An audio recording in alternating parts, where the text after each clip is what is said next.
What's up, everyone? Welcome to the video. Today we're going to take a look at how to change the battery in this Chevrolet Corvette remote key fob.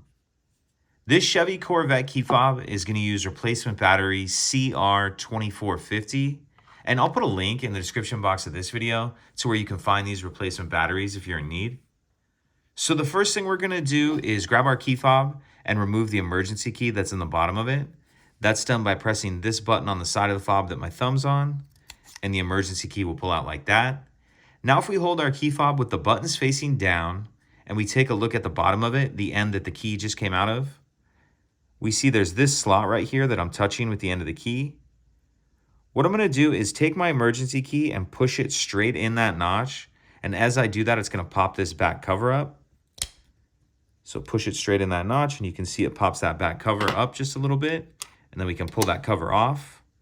Then there's this gray rubber piece right here that will just kind of peel over to the side like that.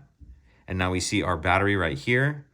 What I'm going to do is come in here and just kind of get my fingernail on the battery right here and pop it out of this holder. If you're unable to get your fingernail on there, you can use a flathead screwdriver or something similar, but it doesn't take much. Once we get our old battery out, we'll grab our new replacement battery, and you want to make sure that you're installing that with the plus side up.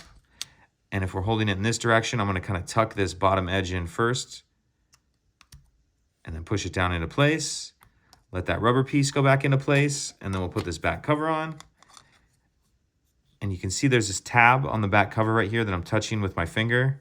What I'm going to do is kind of slide that tab in first like that, and then snap it down into place.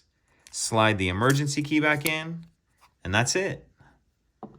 If you could take a second to like and subscribe, it helps us out, and I'd appreciate it.